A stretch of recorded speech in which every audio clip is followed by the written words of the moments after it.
That's how you start a stream, though. No, I'm trying to. Oh, yeah. Now I think we're live. All right, cool.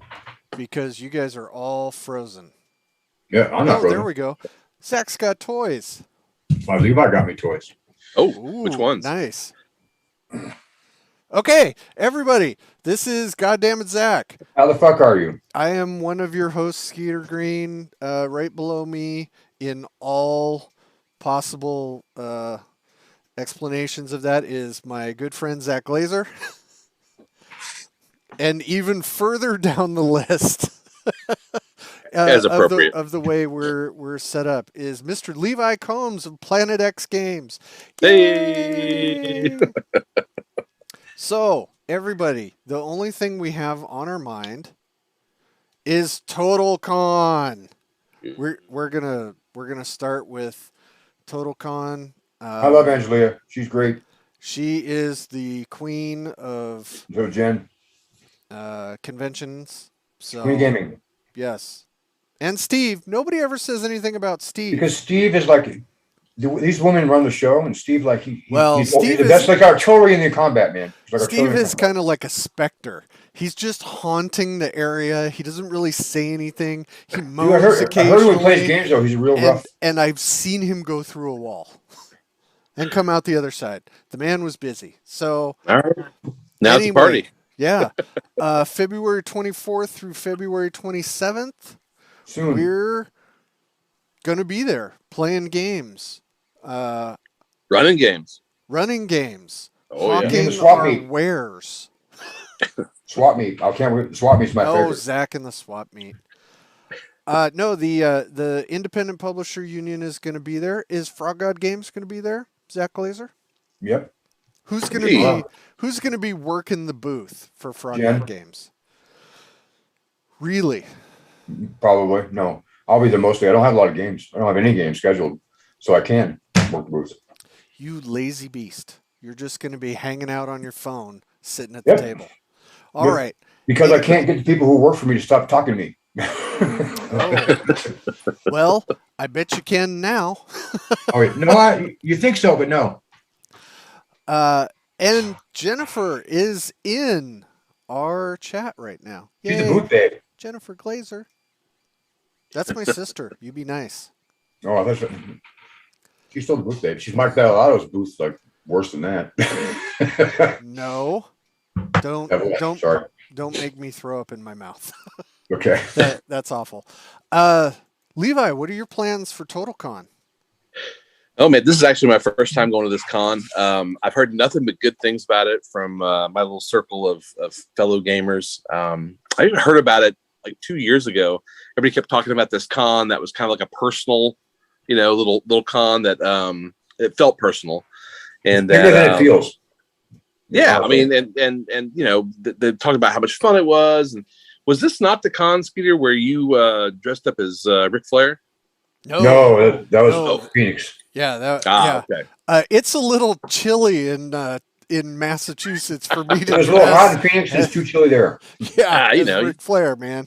Break out the robe. At least you're keeping your head warm. Yeah. No, but I just heard all this great stuff, and I wanted to check it out. And then I started looking at like who was going, and if all the people that I want to spend time with when I'm at a con are going to this con, so it was a no-brainer. It's not that far from me. It's like an hour flight. Oh, really? And yeah, I mean, nice. I would normally I would just drive, but I'm afraid that I'll run into like crazy weather or something. So it's better just good luck flying out of there. Flying in and out with Skeeter's luck. He was great. All right. It'll be. I saw that was the most actually fun I had in the airport like in years, because watching him start to quiver as the airplanes get like delayed. It will happen. No, I'm stoked. Like again, anytime that I'm going to a con for the first time, I don't really know what to expect because the con experience varies so widely. You never know how personal it will be or how impersonal. Who's going to be there? If they're going to be a jerk, you never know. But I have pretty good luck so far, so I'm really looking forward to this con. Yeah, for the most part, this is in the same echelon of conventions like North Texas. It's very much like our friends in a giant living room that just happens to be the first floor of a hotel. I think when Frog God is one of your major corporate sponsors, you know you're a more local and friendly con. No, man, I'm stoked. You know, all the people that are going. It's surprisingly a lot of people that go to North Texas. Yeah. So, you know, it's weird that little corner of the country has this crazy concentration of like really like old school diehard, like just cool gamers. And they're my people, man. They're the kind of the folks that I like to, because I'm going to sit down and spend 6 hours with somebody. I want to at least like them. So, you know, it's not hard to like a Matt Roberts or a Tom Wilson or something, you know, a Jeff Flaney or somebody like Matt that. Roberts Those guys are all great. Yeah, they're all easy to like. You know, so yeah. So it's those folks are easy to get along with, easy to like, and it's almost always going to be a good time. And you are running games at the convention. Oh yeah. I know that because I got the last seat in one of your games. Howling Freighter. Yep. Yeah. Yep. So yeah, I've never ran that at a convention before, so this will be the first time at a convention. Yeah. Awesome. Yeah. Do we get barf bags?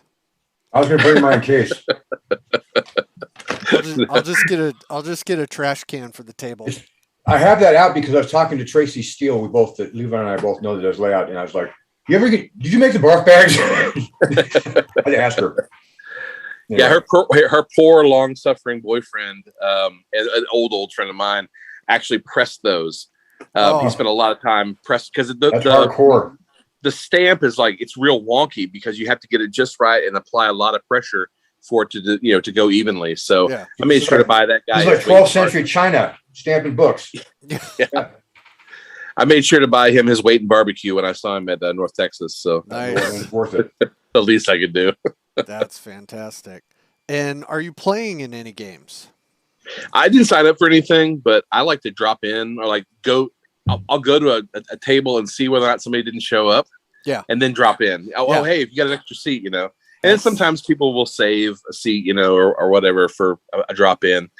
You know, that gives other people a chance to sign up for games they really, really want to. And for me, not to be tied down to one spot, you know, just in case, you know, somebody wants to go grab a beer or somebody wants to go grab lunch or something. I don't feel like I'm, you know, disrespecting somebody for not showing up for their game or taking a seat away from somebody else. The first 3 years I went to cons, every slot I took up. I was sure that would be the last con I'd go to.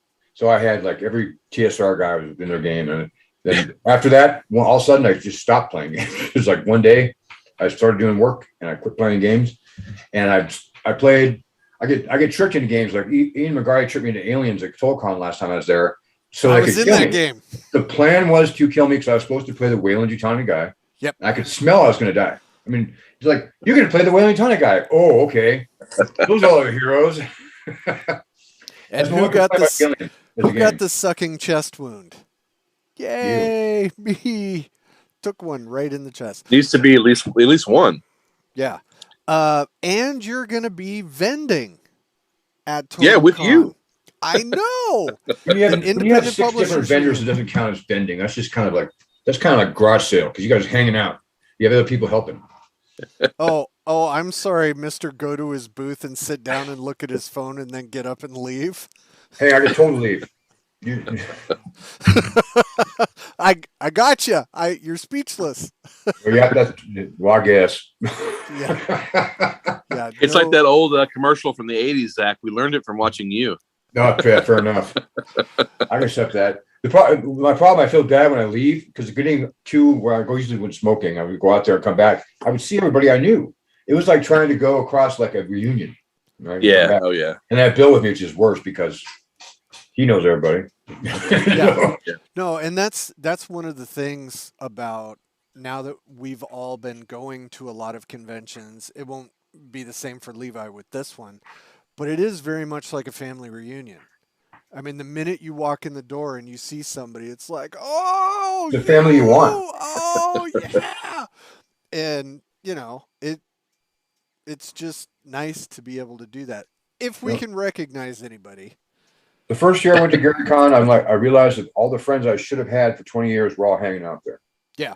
Yeah, there you go. It was within a few hours. I'm like, this is the first time I've socialized in years where I'm like, you know, I like these people. and it cuts the other way too, because it's just like families. There are some people you walk in there and go, "Oh, I owe that motherfucker one." See, that doesn't happen to me. Oh, that happens to you. Happens to me. It doesn't happen to me. Happens to me a lot. More than I would actually like to admit, I think. You don't have to admit it. We all know. So it happened. You can hide your problems from yourself, dude, but you can't hide problems. So that is TotalCon. What is the one takeaway, Zach, you want to say to promote TotalCon?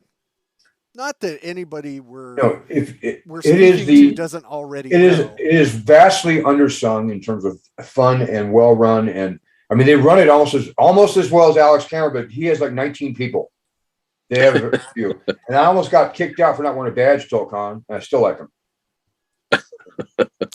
Yeah, that was awesome. One of the security people was trying to ask, first of all, ask Zach where his badge was, and he did the, Zach move, and then they were going to kick him out, and we started laughing. We were sitting at the table, yelling, "Kick him out! Kick him out! Try to kick him out!" I felt bad though. I laughed. It was great. Okay. we had a lot of fun. A lot of people bum rushing the door there at TotalCon to get in for free, I guess, huh? Yeah. I don't know what the deal was, but that's the rule. But TotalCon's got a different mix of guests than I usually had. Like I was in the elevator with a guy, and he's like saw my Dune shirt. He's like, "Oh man, Dune." Turns out it was Mike Pondsmith. Yeah. Oh, nice. Yeah, I was like, and he was awesome. He's probably one of my favorite convention special guys I've met. Sorry, Alan Hammock, but no, but he was just interesting, and he loved games. He didn't love just one game. Yeah. He loved all games. He loved Micro Armor. He was one of those guys. Oh yeah. Even Moro Project. Oh no. Hey man, Moro Project is awesome. We're gonna fight. We're gonna fight, Zach. Oh, that's why. I can't do Moro Project, man. I can't do it. It scarred me too young. All right, we'll have Price of Freedom then. We'll do Price of Freedom. Maybe I just need a re-up on Moro Project. Maybe a better. It had a moose. The art had a moose attacking a tank. The art had a moose. That's wonderful. Attacking a tank. I'll never forget.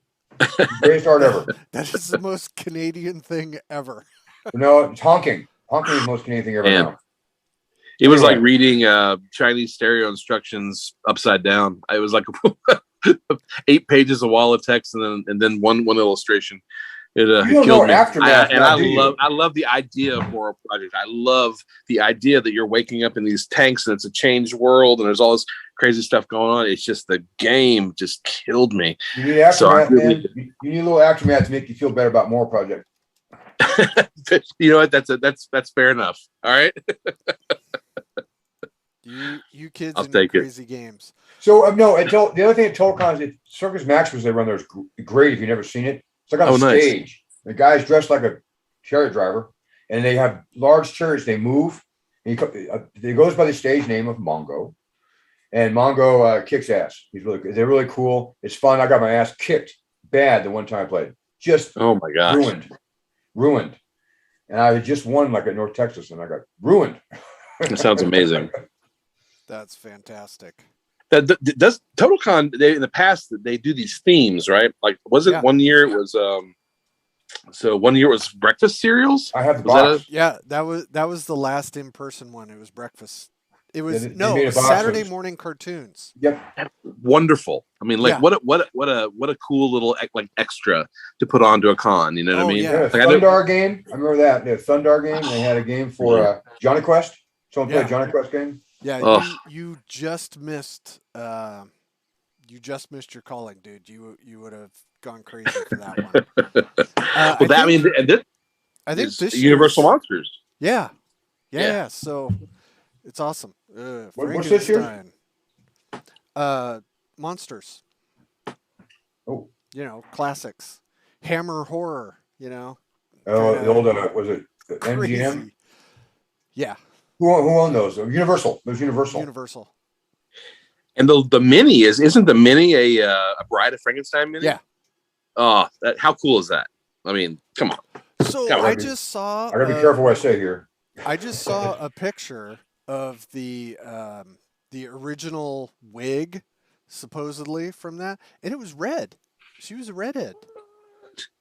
Yeah, Brad a Gingerstein. I didn't. Yeah, I didn't know that. She had no soul. Of course, she's redhead.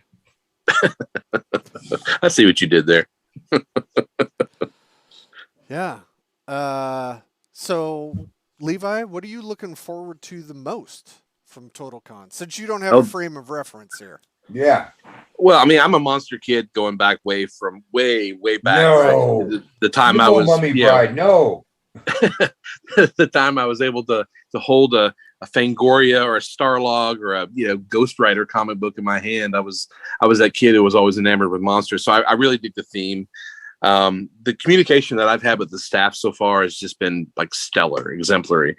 They seem like they want to help. They seem like they want to foster a very cool and open atmosphere. And I mean, you can't ask for more than that, because sometimes you go to these in that regard. Yeah, sometimes you go to these things and it's very impersonal, but not. I'm not getting that vibe here. No, it's great. But the thing I'm looking forward to the most is just seeing everyone and then being able to toss dice and laugh and have a good time and just run some games and I don't know, make memories, man. That's why we do this, because it's fun. That was the last con I went to before the pandemic, and I'm looking forward. Going back feels like maybe, just maybe, I didn't die during the pandemic. So I'm kind of happy about that. It's like it's been a long siege. No, it has. Finally get to go home. Because I remember I had read about that virus thing. I'd read about it on the way on the plane. Yeah. And first I'd really heard about it, and then within 3 weeks, no Gary Con locked my house, which wasn't a change from everyday stuff. I was like, "Ooh, that's a big difference." But it was strange. But that was the last one. That was Civilization. That was my last like reference point. Yeah, I've had to work like at my day job. I've had no conventions to flee to. It's been awful, but very happy. And as long as there's no winter storm apocalypse blast, I didn't even look. 2020. What's the weather like? The weather's like 40s, freezing cold, and it's fine. Yeah. Okay. Well, I got a question. Since this is an East Coast convention, how did a West Coast guy and a guy in Arizona end up all the way over, in Massachusetts? That's a long haul for you guys. I have a problem. I like conventions and I don't want to stop going. I heard all the good things about TotalCon, and I think I got convinced by Ian to finally go out there. And yeah, I love it. I'm super glad the people, he's got some extended family. And I hung out and went to dinner with them one night. It was great. I mean, they're just really, there's nobody that was a dick there. Now the hotel itself, nobody else that was. The hotel itself has this like 15 feet of hallway that has no cell phone reception. And if you go through it or you're sitting in it, your phone is useless. But pretty much anywhere else is perfectly fine. And I mean, I could take a pen and mark where the area is. It's the weirdest thing. And it's like right in front of where you check in. So it's just weird. Those silence cones? Yeah. Oh man, it was so weird. But there's great things there. There's a lady who makes cupcakes. Oh my god. Oh my god. And he's underselling it. I am. All right. Oh boy. Yeah. No, it's like, please. He had Grogu cupcakes and they were delicious. Right, I mean, this is top. This is like name level cupcaking. All right. Epic level. There we go. Dude. I have trouble stopping myself. Heads that give it up for these cupcakes, so they're that good. And I surround myself with good food, and I just can't get out of line. I have to walk by her all the time. And there's new cupcakes out, and there's ones like shaped like a Millennium Falcon with Reese's peanut butter cups on top. I'm like, how can you say what? the smell of sugar in the hallway from these cupcakes. It's overwhelming. You get diabetes walking by. Oh my God. Alex Kammer won't be able to go anywhere near it. He's too healthy. He can't hang. The sugar will just crush him. All right, guys. So we're going to get off TotalCon because we have some product pimping to do. Oh, pimping, you say? Yeah. Anything goes when it comes to bros. Pimping ain't easy. Oh, I'm sorry. I didn't mean to throw that picture up there. What is that picture of? Oh, yeah. It takes a minute because you guys can't see it right now. No, I can see it. I just want to know what it is. Yeah. That looks like a Call of Cthulhu adventure. And it seems... What makes you think it's a Call of Cthulhu adventure? Well, it's got a great big Call of Cthulhu right in the middle on the bottom. And it's got a Chaosium sticker on there. And it says the Dread from Geneva Lake, which makes me think it has something to do with GaryCon. And also the Gax work. Oh, look at that. By Skeeter Green and Luke Gygax. It's not showing for me, bud. I don't see that on my screen. Really? No, I see like a picture of Egyptian people. Like breaking into something they should be breaking into. Yes. Well, it's showing on the other one correctly. Well, the best part on YouTube? On YouTube, yeah, it's showing on That's YouTube. Amazing. That's awesome. So, I don't know what it means. But yes, there's a GaryCon module. All right, I will take that off now. No, but will you tell me how you actually wound up doing this?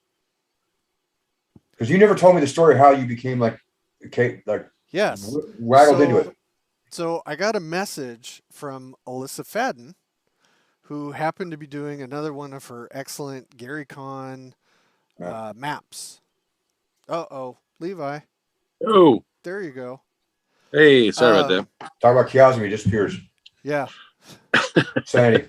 He was snatched out of this dimension. No, Alyssa asked me if I would be interested, and I was like, duh. Of course I would be. Yeah. F that noise, that's what you said. F that noise, crazy English woman. And then I got in contact with Luke, and he asked me if I'd be interested, and I said, yes. See, No, Mr. Gygax, I don't want to make a Call of Cthulhu. That's like peak nerd. No, Mr. Gygax, I don't want to make a Call of Cthulhu adventure with you. I mean, how much more apex nerd could you get? Really? Yeah. Honestly, it was weird. For you ever. It was weird every second it was happening, because then I had to get in this group email with the. Was Bill Meinstein's guys? Rick Meinstein's guys? Yeah. With the tops of Chaosium and MOB and other Mike as well. It's just so many mics in that company. There are a lot of mics over there. And yeah, we worked it out, and then as the ideas were coming together, I tried to make it, and I talked with Levi about this during the process. I tried to make it very cinematic, to the point that I actually, much to Charles A. Wright's chagrin, there are a lot of side boxes in this module. Everything's for examples of movies to get the flavor of it, and it really came together. And That's Alyssa's awesome. map is amazing. Again, and there are an abundance of handouts, because I know Call of Duty players love handouts. They're awesome. So yeah, I'm running it as a celebrity game at GaryCon. Nice. Which sold out a celebrity instantly. Game. Like you were the celebrity, you had those celebrities in it. No. I am merely the humble narrator. The celebrities in the game are, I think I can say. Go ahead. Well, nobody listens to this show anyway. Then they shouldn't if they do. Yeah, Jason Charles Miller and Joe Manganiello. No. Satine. Pat Kilbane. Oh. So those are my celebrities. I don't know who either of those people are, so therefore you're safe with the me. awesome thing is Pat is an actor, and he was on Mad TV. Oh, really? And yeah, Jason Miller, we don't have enough time to talk about all the stuff he's done. He's done voiceovers. He's written music for every show you've ever heard music in. He's the head of his own band, Godhead. Yeah, he runs a bunch of streaming games. Yeah, so it's what a poser nerd he is, dude. We should gatekeep him out. That's awesome. Well, and the funny thing is, when you look at him, does not look like a typical RPG nerd at all. No, he kind of looks like a cowboy that might have a butcher knife and kill you. I mean, in the best possible way. Like, he is not somebody you would F around with. He seems like a cool dude. Yeah. I mean, he's probably going to be totally sweet and find out about this and say, I've got a butcher knife. And I'll be like, oh, deep cut. That is awesome. Perfect. But anyway, yes, that is my bucket list item. Well, it's one of the ones on the bucket list. I'm not cashing in my chips right now. So, yeah, that's coming at GaryCon. So, we're going to start talking about some Kickstarter stuff. Oh, boy. Oh, can you guys see that? Before you start, I got my reward. That's wonderful. No, it's really great. Shitty Werewolf is one of the best things I ever backed. Shitty Werewolf? Yeah. Skeeter convinced me. We're on the show. We're looking at Kickstarters just randomly. And one was called Shitty Werewolf. And I'm like, how can I not? And I'm glad. It's actually really awesome. I'm mad. I'm going to have to pick up that game. Because Zach showed me some of the cards, and they are wonderful. Oh, there's a guy like New Parent, Stone Game Designer, and regular motherfucker. And then the werewolves are like the Swearwolf. It's awesome. Yeah. Nice. So you're going to bring that to TotalCon, right? I will do so. I'll put it in my pile. Next to my barf bag. Awesome. Put it in the barf bag. So you know what? I will. The cards. Hey, I actually got this a couple days ago. I don't know if you can see this or not, but it's called Helms of the Multiverse. And it was just one of those ones that I just backed kind of, it sounded cool, but this thing is awesome. Just the layout, I don't know if you can see in here, but the layout in this thing is amazing. Like, it's really different. That looks like a lot of work. So it's Daniel Locke. Okay. DMD Workshop. But it's got like a kind of a Bakshi sort of vibe going on to the illustrations. And it's not laid out like typically, like it's just these little word. It's very cool. Helms of the Multiverse. Like I said, I don't know Daniel Locke. It just arrived. I happen to have it sitting here on the table. But it's an impressive product. It's exactly what you want a zine to be. Kind of like a little self-contained. You loving a zine means I want to buy it. So yeah. So yeah, Helms of the Multiverse. Very cool little zine. And I don't know him. I just happen to have it on the table. Well, that's the best one. I don't know the Shitty Werewolf guy either. So there you go. So Levi, can you see the screen? Can you see what's up? I cannot. Zach, can you see the screen? I'm going to get there by going to YouTube. Oh, you can't see it on the share? No, I haven't. I don't want to tell you why, because it's too complicated and you will be bored. Well, that is lame as shit. Right now we're talking about the Phylactery 4 and the Phylactery Omnibus. Oh my. That is the upcoming project coming soon to Kickstarter near you. When are we going live, Levi? I hadn't had a Kickstarter in 3 months. I started getting antsy. You haven't had a Kickstarter in 3 weeks or 3 hours? No, don't you give me any crap. I'm not so sorry for you.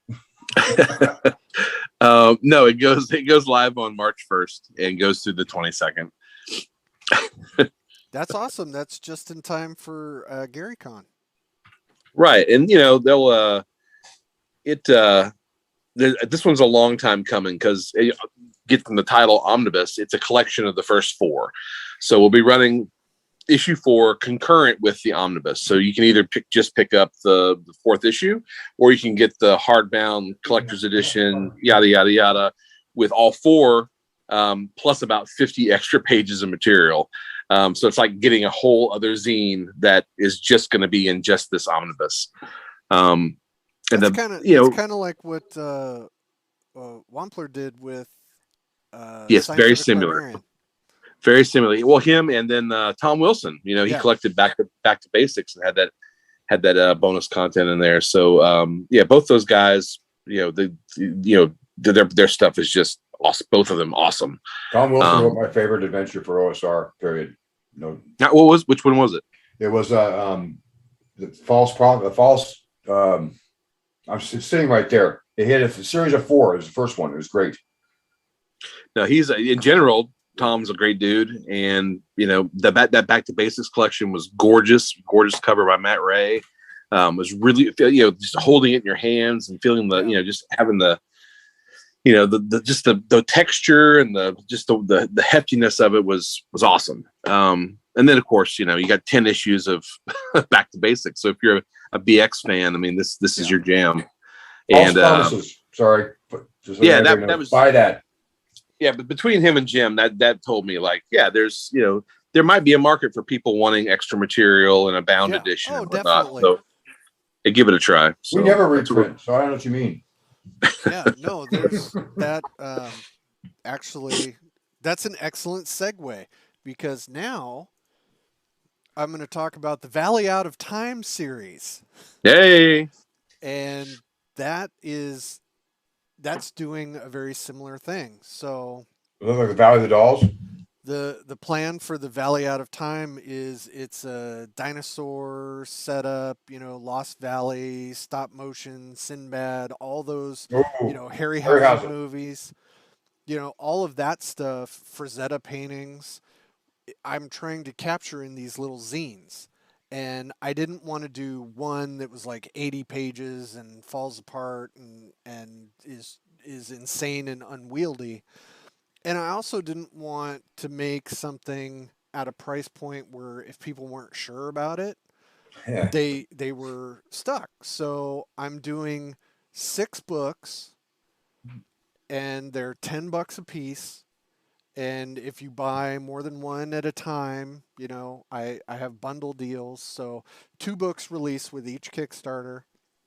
And at the end of the year, there will be, the last 2 pieces of this and then a single combined book. And right now it's for Swords and Wizardry and DCC and MCC.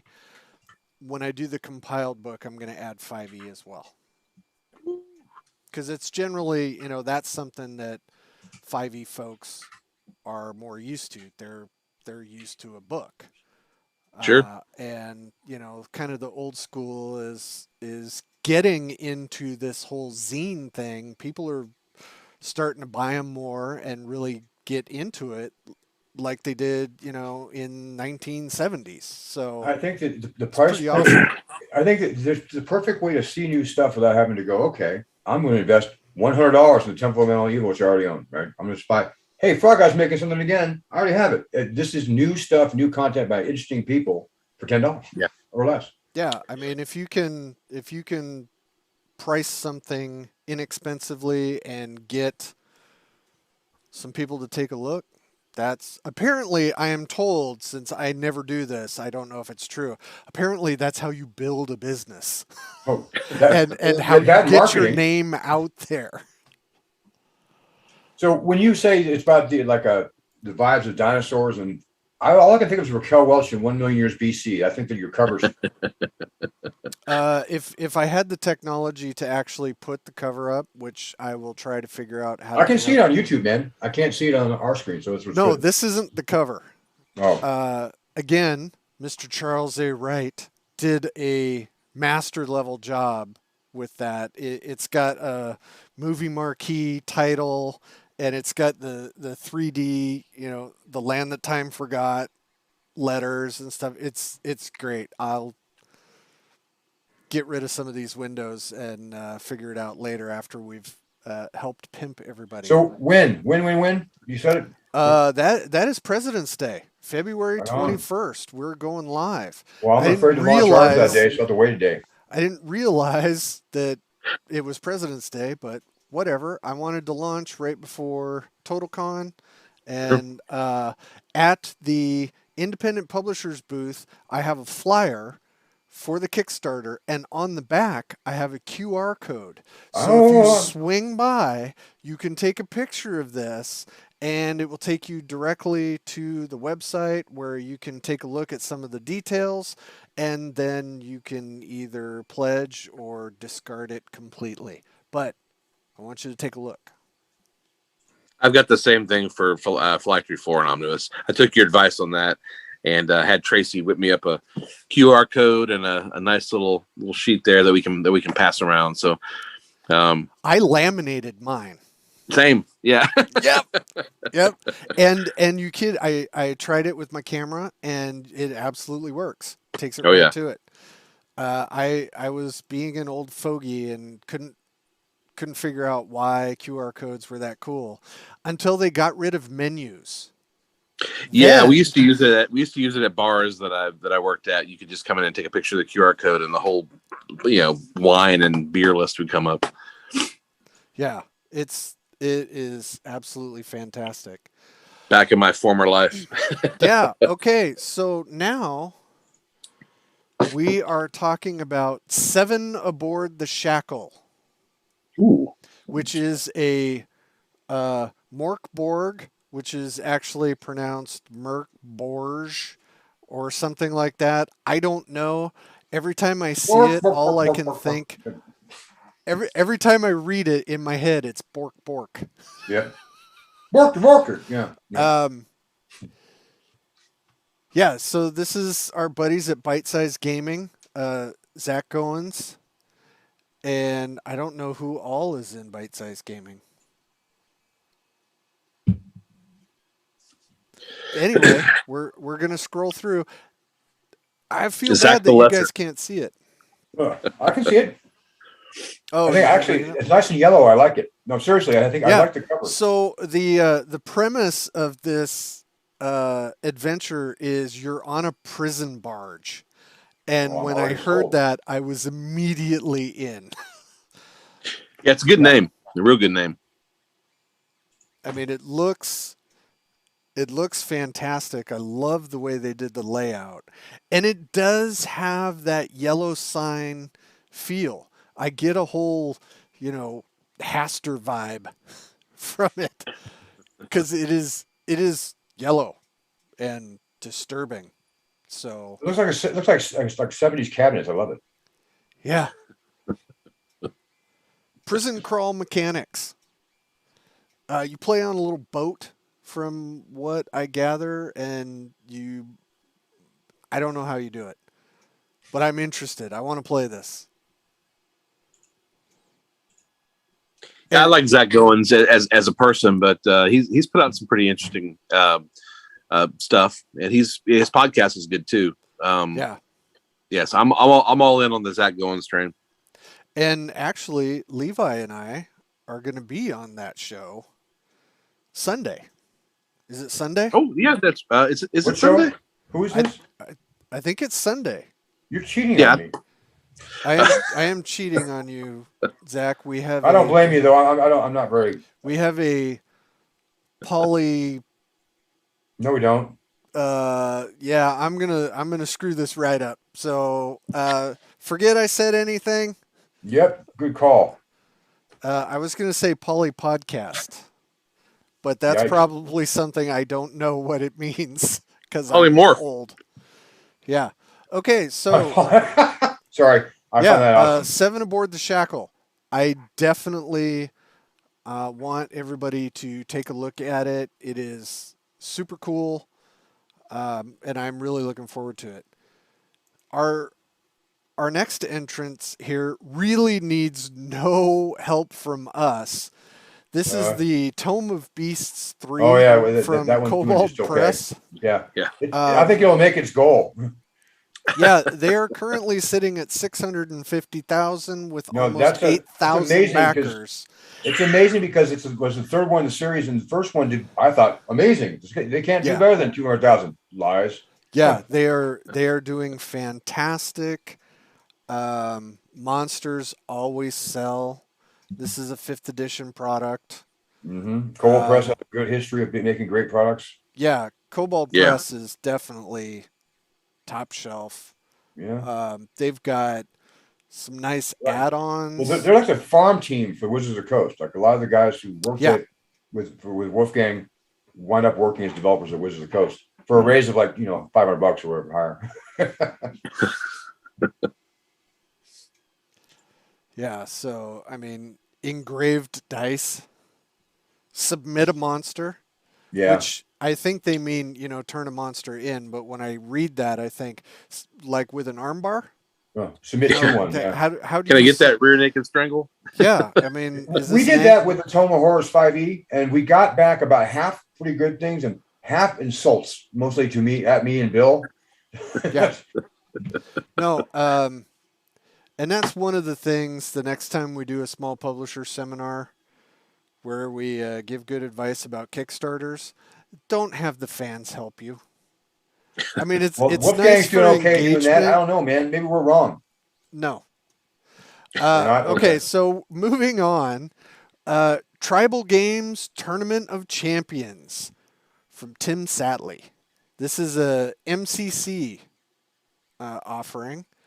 Oh, awesome. And, yeah, Tim, he's actually been to a couple of the small publisher seminars, and he asked me a couple of questions about this, but he's got a really nice product put together. I am an eager backer on this one as well. I've been seeing more and more MCC products, and that's heartening because that's a system that needs more third party stuff because it's a great system. So I'm happy. I'm happy every time I see that there's going to be a new MCC product. That's Lou Alu put out that one Seekers of the Unknown. Yeah. And he's got a follow-up, too, that's kind of a riff off the Lost City. And I really like his work. You can tell that guy, like when you look at it and you read it, you can tell that dude is passionate. Oh, man. Gaming. So did you get his physical product?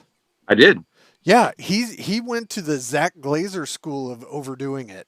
I mean, that thing is really nice. Yeah, it's super jam-packed with stuff. But, when you can just feel it. Like when you're reading it and paging through it, you can just feel like, oh yeah, this guy, not only does he love gaming, but like he loves creating. You can really feel it when you page through that book. Yeah. And that guy's got like 6 kids and is a teacher and has a side job and does this too. So he's a hustler. I gotta be honest with you, Levi. That's what I felt about Skullcano. I'm like, this guy likes over the top wild. So just so you know, so I know what you mean. There's a lot of stuff in there. we may have over delivered a little bit on that one. I think Skeeter was wrong about me, by the way. I actually had some restraint when I was doing my own stuff. So that is not true. That is clear. True. Trust me. No, trust me. Because my wife was going to be my constraint. She would have killed me if I had done what I wanted. I cannot get the box closed on my box set. Problem. You put too much stuff in there. The shrink wrap helped. Well, I don't have shrink wrap on it, obviously. Okay, so the next one we're going to talk about is one kind of near and dear to our hearts. This is Tim Kask's Curse of the Weaver Queen expanded box set. There you go. Yep. And Tim's got currently 370 backers and almost $16,000 raised, $5,000 goal, 10 days to go. A box set with a $5,000 goal? Yeah. I love Tim because the 1980s never left him. He's still there for it. That's great. Well, so here's the deal. Old Guard Games is putting this out.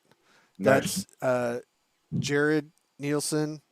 I'm gonna go back that actually. And I think that's Zach Goins. Zach Goins, yeah. So they're doing this. This is another box set that is going to be packed. There's a lot of content. There's dice that come with it, like a shitload of dice. And I mean, it's Tim Kask. There's going to be stuff in there, and it is going to kill you. Yeah. Well, I mean, and probably say "dumbass" when it's done. I mean, if you're going to get back to the source code of D&D and source code of RPGs in general, you can't get a whole lot closer than Tim. I mean, that's the he's like you're going back zero outside of the Gygax family. Yeah, I mean, exactly. I mean, he's the guy. He's still with us, still grouchy and cantankerous as ever, and lovable as hell. Outside of a con, he's a very nice man. He's going to hate me saying it, but it's true. I met him when he was his grandkids outside of a con, and he was a regular guy who was really normal, had no grouchiness at all. I just want to make it clear, he's nicer than he says he is. I find it endearing, actually, dude. If you are trying to outcast on our limited broadcast, God rest your soul. How dare you? No, yeah, this is gonna be a really good box set. The art is wonderful. I have nothing but good things. Enthusiastic backer of this as well. I have to start looking at my Kickstarter back because it's getting out of hand. There's so much good stuff going on. Well, and now Levi's got his coming out. Ian and Rocky have one coming out pretty soon. We have one coming out real soon. Yeah, I'm gonna get to yours that you already have that you never remind me about. Which one? Tower of Dead Thieves. Tower of Dead Thieves. That wasn't the one I was talking about. Yeah. That was doing good too. That is a fantastic name for an adventure, by the way. No, as soon as I saw Pete that, Spawn did that one in Shepherd's Bay, and they're both really great adventures. And this one, the cover for both these have been just fantastic. I'm pleased with those. We're really getting some. Where do you see the Splinters of Faith cover? Oh wait, you can right there. Oh wow, is that Syragos? Who is that? I think that's. I don't know. Artem. Yeah, I bet that's Artem. Yeah. Yeah, it's got a witch riding a dragon. As Casey would say, it's the most dungeony and dragony thing ever. It's not wrong. No, it's not. Right. I mean, we have a type. I'm trying to get all of the links into the chat so people can actually get to these Kickstarters. What I was going to say about Tim, though, is, and I maintain this, considering what we talk about as the old guard, the original people around D&D, Tim is the captain of the old guard. Mm-hmm. I mean, source code. Yeah, he is the original. He is. There could be only one. Deal. So, and the fact that he's still around gaming, and as hard as this is to say, he's still relevant, unlike some other people. True. Have you ever read his old editorials, like in the Strategic Review in the first few? Yeah. I can hear his voice. I can hear his voice as I read it, as he's castigating the audience. Like, if you think this, you better buy these games. You won't have any to buy. I'm like, woo. Everybody should check out Curmudgeon in the Cellar. Yes, absolutely. His wisdom drops are nuclear. Yes, on some subjects. Yeah, and some of them are toxic because he's going to make so many people angry. He doesn't care. That's why I love him. He's not afraid of being canceled. He just isn't. I love it. Well, and the nice thing is, when he has had time to rethink on something, he says, "Yeah, I changed my mind." It's generally not very often, but he does it publicly though, which is unusual. Yeah, he's a man of a lot of integrity. I'll admit that. I think, and he's also very creative, and he cares a lot about the early history of D&D. So. He was so angry when I killed almost the entire party at TotalCon playing in his Wheel of Blame game. Oh, man. I just got up and walked away. It's like, I just need to leave. Well, Wampler and I had abandoned, like, we're sitting there when somebody told Tim he didn't know the rules to first edition or yeah. Edition. Whoa. Like, I don't think you know the rules. And Wampler and I walked, backed up, okay, this is yeah, don't make you ever seen Anti-Personnel Mind? Go off in the con? Like, holy shit. Yeah, so I think he does know what he's doing. I'm pretty sure. I'm gonna guess. Oh my God. We have an actual celebrity sighting in our chat. Who? The bald Superman / Lex Luthor, Tom Oh Tullis boy. himself, is in here. Oh boy. You know, I should get my Call of Cthulhu box set out and gloat. I could get mine out. Yeah, well, Actually, I can't. I can't even get to my stuff anymore. Yeah. Okay, so the next Kickstarter we are going to talk about is, and I'm going to say this wrong, The Demonology of Liar Ghost. Ooh. From Phil I like Stone. the name. And it is LIREGOEST. Volume 1 and 2. Have you looked through that yet? Like look through that Kickstarter? Yeah. Holy crap. The illustrations in that. Like Phil is ridiculous. Knocked it out of the park. It's like one of those, and it's a book. Like you get it and it's like a hardbound leather, foil embossed, like, it's like Phil Stone. It's like $18 in your hand, man. I'm going to suggest that Phil Stone has a team of monks chained in his basement making these books one at a time. If he doesn't, he just get them. Because they're fantastic. And no, man, that Kickstarter looks so cool, man.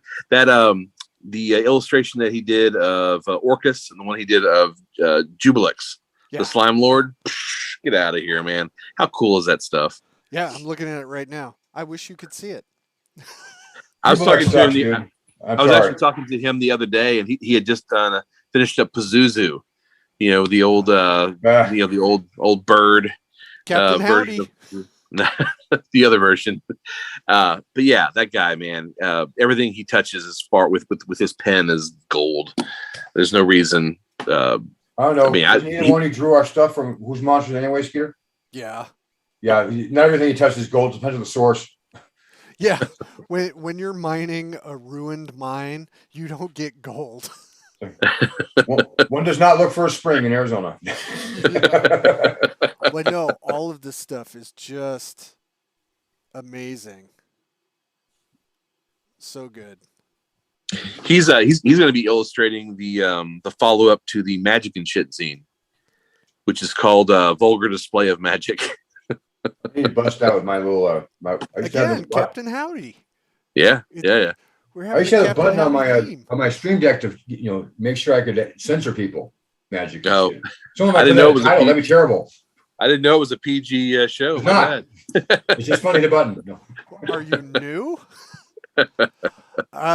And next up, another Kickstarter that needs absolutely no help from us is Elements of Inspiration from Nord Games.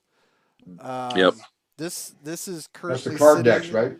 At just under 2,000, just under 2,000 backers. Woo! Damn. All right for him. That's Ben Barsh, yeah. He works with them, yeah. Works with them. Okay, yeah. I knew he had a. Chris Haskins is the owner and operator. Okay. Yeah, Chris. Ben Barsh does his social media in the community, and I think he's doing other work for him because Ben's talented. Super talented, yeah. Got great hair. That'll go a long way. Yeah, he's in running for the best hair in the biz for sure. Well, he was in the Disney biz before. He had good hair there, so he's got top, man. Top Prince Charming hair. He's in the running for best hair. Who's even competing? Yeah. Oh, there's not Levi. No, definitely not. I don't know. Not with his dead beard forest hair is looking pretty good. Yeah, that's true. No, there the one of the showrunners for Vintage RPG podcast has a fairly impressive head of hair that I think that can hold its own there with Ben. But this is lies. Fake news. Yeah, this is fake news. You're going to anger Zach. I'm telling you, if their hairdos had ever touched, it might be like one of those. It might be nuclear. Matter, antimatter. Ooh. All right. And our last Kickstarter that we're going to talk about is Dungeon Crawl Classics number 100, the long-awaited 100, and they are. I think they launched yesterday. Oh, I have a story. Or the day before, and they're almost at 2,000 backers, and 3.5 times their goal. So Yeah, please tell us this story, Levi. Man, Harley Stroh wrote that, and I'll back anything that Harley Stroh writes, because he's very talented, and he writes exactly the sort of, he's like Casey Christopherson. He writes exactly the sort of strange, weird fantasy that I don't see anywhere else. That is, it's very engaging. It's always something novel about it. And the whole idea behind this module, with the tiers and the spinning map, and genius. But I was waiting for it, and the last night the notice goes off my phone. I immediately hit it. I go because I want to get on the early bird edition, whatever, the 200 copies, and I'm going through, boom, boom, boom, 20 seconds maximum, putting my information in, whatever, approving, and it kicks me. My phone shuts down and kicks me off. I go back in. Oh yeah, this reward is gone. Like 30 seconds later, reward is gone. Yeah, I was, holy crap. So, and I'm watching it, like I'm watching the page, and it's just a ticker. It's like a ticker tape as watching the sum go up. It was nuts. It was just running constantly. I was like, good Lord, man. But those guys, they're killing it on the marketing. They're killing it on every level. But Harley Stroh, DCC 100, read anything that guy writes. He's good. 100%. Yeah. He's one of those people that I met that he was like way more. I expected somebody larger than life, like a person, like kind of scary, because the stuff is so strange. And he was like the nicest dude. Yeah. So, oh yeah.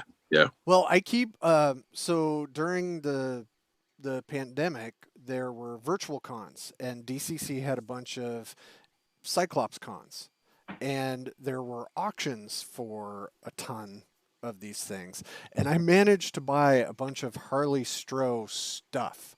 Like, I'm collecting his Horcruxes. I have a tube of his luck tokens. I've got a spinner and some other just lock stuff. Of his hair. I got yeah. I'm pretty soon. I made a bid on his beanie, but everybody just said shut up. So yeah, one day I will own enough to clone Harley Stroh and make everyone happier. All right, Zach, let's talk about this thing. Tower of Dead Thieves, a 5e and OSR adventure. Can we get into Edition Wars over this? No. Okay. So I don't actually. That's one of the things that I really don't care about is Edition Wars. I really don't. I know. I think it's totally stupid, but no. It was Pete Spawn wrote. I bought these from. I was the one who actually talked to Pete Spawn to get Adventures back in 2017 or 18. We're at early 18. We're finally producing these because we bought so many, and these were so good that I'm glad we did, because we've gotten a lot better how we develop stuff and get things out there. And these look great. Emanuele Granatello from Italy. He and his layout guy did the layout on this, and they have some just wonderful stuff inside, and the book's great. Just super pleased with it. I love that name, and then the whole idea behind the sealed tower that only opens up for a certain amount of time. It's very like Michael Moorcock, like very very has an Appendix N feel to it. So it was an instant back for me. I love it. I love the whole idea behind it. No, it's good stuff. And what I like about Pete's stuff was that it was really thoughtful. I thought the writing was thoughtful. I thought that it was, you felt like there's more there than more words there than actually were there. They explained things very well, and it was good. Severus Bane was the same way. I'd like to buy more for him, but I don't think he thinks we're very serious after 3 years of waiting on it. What was the one that he did with was he the one that had the Stankhog? No, that was Scott Swift. No, Scott Swift. I'm trying to think. There's a strange dude for you that did an amazing job on that. Stankhog was awesome. No, he wrote. I'm sorry. Pete Spawn wrote the one about where you. I'm trying to remember the name of it, but you go. The party goes into. I want to say like a giant's lair. God, well, I'm banking. I mean, I have Well, he's written a lot of stuff. It's funny because he's not related to James Spawn. Between the two of them, they're super prolific. That screws me up all the time. Well, the reason I bring that particular module up, the one I can't remember the name of, was because I remember dropping him a message and kind of fanboying out on him and saying, I really like this adventure. Like, I got it. And I'm totally running this for my party. But yeah, I sent him like an embarrassing message fanboying out on him. This was a couple years ago. It never happened to me, Levi. Huh. Well, when are you going to run Whisper and Venom for us? Never. Death and Taxes. Whisper and Venom's going to run a Kickstarter real soon, actually, for 5e. I'm ready. My body is ready. Let's do it. I actually talked to the miniatures guy yesterday. That's a secret, because when Bill finds out, he's going to have a heart attack. Box set? No box set, because it's the timing. But where I'm actually thinking about, if you sign up, like you sign up earlier, you're in an early pledge level, to get some of those miniatures made again from Valiant, because I like them. Yeah, heck yeah, man. So. All right. Well, so I just put up the cover of The Valley Out of Time. Welcome to the Valley. And I'm probably making somebody nauseous in watching this as I shrink it and try and make it happen. I love it. So, yeah. The Valley guy.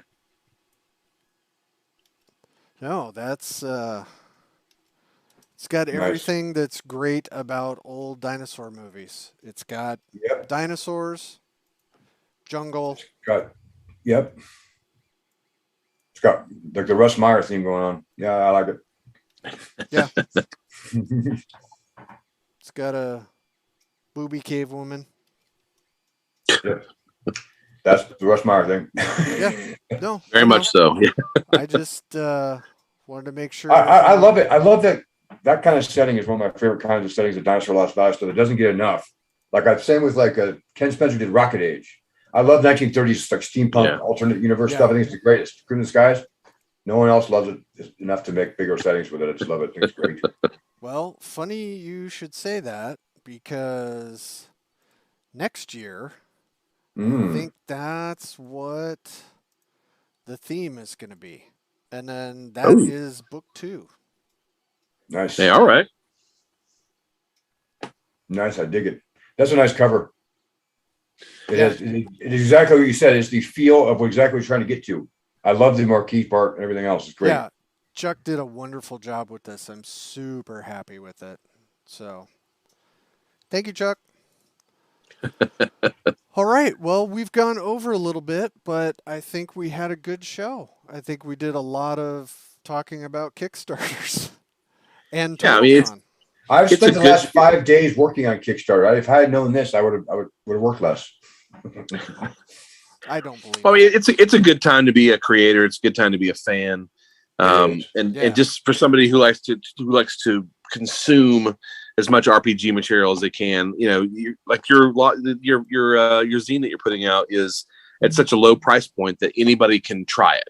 You know, and not feel like they're missing out if they don't like it. You know, you're packing it full of good art. You're packing it full of great content, and with that price point, you honestly can't beat it. I mean, $10 is just. I mean, that's not even lunch anymore. I wanted to make it modular in the sense that if there are parts of it that you don't want, like all of the odd number books, 1, 3, and 5, are going to be kind of a series of adventure or series of encounters set up. Here's a long adventure path. It's about enough time to run, a con game, maybe 1 or 2 nights at home.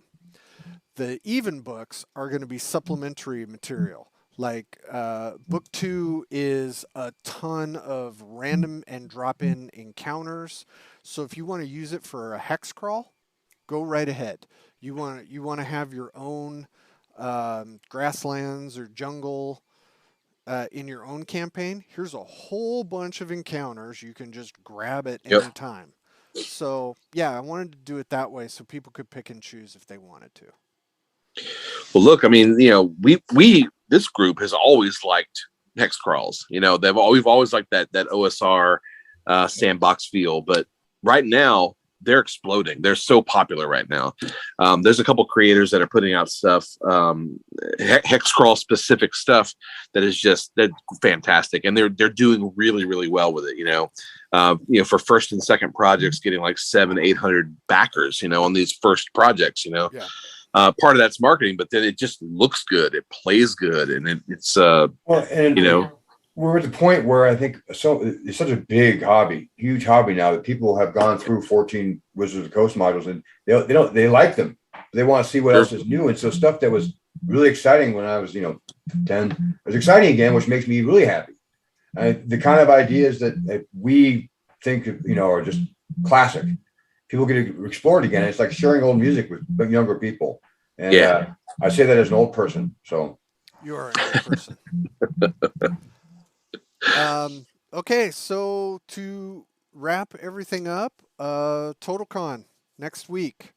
The convention starts on Thursday. I think a lot of us are getting there on Wednesday, so we'll be haunting the area around the hotel. Look forward to seeing everybody again. We're going back home. Like Zach said, this was the last con a lot of us went to. So before the world went to shit, and now it's getting better apparently. So now it's better. It was super weird there for a while. Still weird, but hey, these things happen. Yeah, it'll be nice to see everybody for sure. It definitely will. All right, Levi, say your goodbyes to everyone. No, any parting thank you for having me on, man. Thank you for having me on. Look for the Phylactery 4 and Phylactery Omnibus on March 1st, and next week on President's Day, look for Skeeter Green dropping that sweet prehistoric zine love. Yep. Zach Glazer. Splinters of Faith. Splinters of Faith coming soon. Jeff Harkness and Gary Schotter's book that came out in like 2011 has been really revamped. Really revamped. It's going to be really good. We have our next Kickstarter for with we worked real hard to find rewards that we could do without that stuff printed overseas, and it's great. We're really pleased. Look forward to it. It's got a dragon with a witch on it, and that's good. Are you giving everyone a live chicken if they back? No, the funny thing is, I'd like to. I was actually looking for a font with a chicken on the alternative character, and I was told no. Oh, I know. What's the point of working your way up to be kind of a boss and be told no by people? It sucks. All right, everybody. I'm Skeeter Green for Zach Glazer and Levi Combs. Thank you for watching. We'll see you.